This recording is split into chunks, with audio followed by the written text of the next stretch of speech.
پاکستان کی سیاست میں 2022 سے 2025 تک کے واقعات نے عوام میں بے پناہ دلچسپی پیدا کی۔ اس عرصے میں کئی بڑے سیاسی فیصلے، گرفتاریاں، مقدمات اور احتجاجات ہوئے جنہوں نے ملک کے سیاسی منظرنامے کو بدل دیا۔ سوشل میڈیا اور عوامی گفتگو میں ایک نظریہ گردش کر رہا ہے کہ یہ سب کچھ محض اتفاقات یا معمولی واقعات نہیں تھے، بلکہ ایک طویل منصوبہ بندی کے تحت انجام پائے۔ یہ نظریہ دعویٰ کرتا ہے کہ اس پورے عرصے میں پاک فوج، ISI، general Bajwa, general Asim Munir اور عمران خان کے درمیان کسی نہ کسی سطح پر تعاون موجود تھا، اور ان کے درمیان ظاہر ہونے والے اختلافات صرف عوامی تاثر کے لیے تھے۔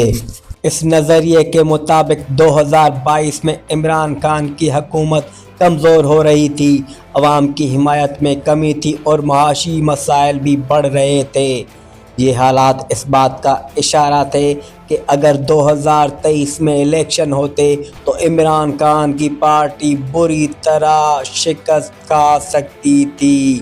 نظریے کے مطابق انہی حالات میں فوجی قیادت نے ایک حکمت عملی ترتیب دی تاکہ عمران خان کو ایک نیا سیاسی بیانیہ فراہم کیا جائے جس سے وہ دوبارہ عوامی مقبولیت حاصل کر سکیں۔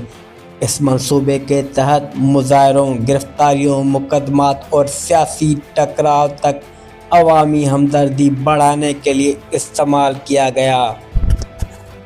نظریے کے مطابق عمران خان اور فوج کے درمیان ظاہر ہونے والا اختلاف حقیقی نہیں تھا، اس کے برعکس ان کے درمیان پس پردہ کسی حد تک مفاہمت اور تعاون موجود تھا۔ فوج اور ISI نے مبینہ طور پر عمران خان کی سیاسی بیانیے کو مضبوط بنانے میں مدد فراہم کی تاکہ وہ عوام میں ایک مضبوط اور متاثر لیڈر طور پر ابھر سکیں۔ اس دوران نون لیگ اور دیگر سیاسی جماعتیں مختلف سیاسی اور عدالتی جھٹکوں کا سامنا کر رہی تھیں، جس کے نتیجے میں ان کی سیاسی طاقت کمزور ہوئی اور عوامی تاثر میں بھی فرق آیا۔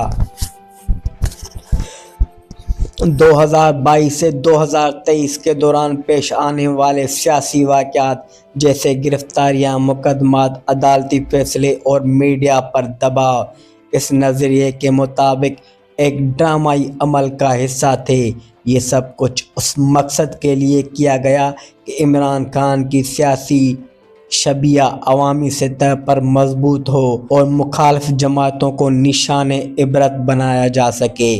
عوام میں یہ تاثر بھی پیدا کیا گیا کہ عمران خان مظلوم ہیں اور ان کے خلاف سختیاں غیر منصفانہ ہیں، جس سے ان کی مقبولیت میں اضافہ ہوا۔ اس نظریے کے مطابق جنرل باجوہ کے دور میں اس منصوبے کی بنیاد رکھی گئی تھی، جبکہ جنرل عاصم منیر کے دور میں اسے عملی جامہ پہنایا گیا۔ 2025 کے آخر تک یہ منصوبہ اپنے اختتامی مراحل میں داخل ہو چکا ہے۔ نظریے کے مطابق اس پورے عرصے میں جو کچھ بھی ہوا وہ اتفاقی یا غیر منصوبہ بند نہیں تھا، بلکہ ایک طویل المدتی اسٹریٹجی کا حصہ تھا جس کا مقصد عمران خان کو دوبارہ اقتدار میں لانا اور انہیں عوام میں مقبول ترین لیڈر بنانا تھا۔ یہ نظریہ سیاسی حلقوں میں وسیع پیمانے پر گردش کر رہا ہے، تاہم یاد رکھنا ضروری ہے کہ اس کی کسی بھی قسم کی تصدیق یا ثبوت موجود نہیں۔ حقیقت میں پاکستان کی سیاست پیچیدہ اور متفرق ہے۔ مختلف ادارے، سیاسی جماعتیں، عوامی ردعمل، عدلیہ اور معاشی حالات سب مل کر سیاسی واقعات کی شکل دیتے ہیں، اور کبھی کبھار یہ فیصلے اداروں کے کنٹرول سے باہر بھی ہو جاتے ہیں۔ عوام میں نظریے کی مقبولیت کی وجہ یہ بھی ہے کہ پاکستان میں ہینڈ ان ہینڈ یا پس پردہ قوتوں کے اثرات کے تاثر ہمیشہ موجود رہے ہیں۔ یہ بھی وجہ ہے کہ لوگ ایسے نظریات کو آسانی سے قبول کر لیتے ہیں اور ان پر بحث کرتے ہیں، تجزیہ کار کہتے ہیں کہ اس نظریے میں کئی پہلو ہیں جو حقیقت پسندانہ نہیں ہیں، کیونکہ اس میں پوری اسٹیبلشمنٹ کو مکمل طور پر متحد اور کسی منصوبے کے تحت چلتا ہوا دکھایا گیا، جبکہ حقیقت میں اداروں میں مختلف گروہ اور مختلف سوچ ہوتی ہے۔ نتیجہ یہ کہ نظریہ پاکستان کی سیاست میں ایک دلچسپ اور متنازع بحث کا حصہ ہے۔ یہ عوام، صحافی اور سیاسی ماہرین کی ایک تجزیہ نقطہ نظر پیش کرتا ہے، جس سے یہ سمجھنے کی کوشش کی جا رہی ہے کہ 2022 سے 2025 تک کے واقعات کس طرح عوامی تاثر اور سیاسی بیانیے کو تشکیل دیتے ہیں۔ یہ نظریہ صرف ایک رائے اور تجزیہ ہے اور اسے حقیقت یا ثبوت کے طور پر نہیں لیا جائے۔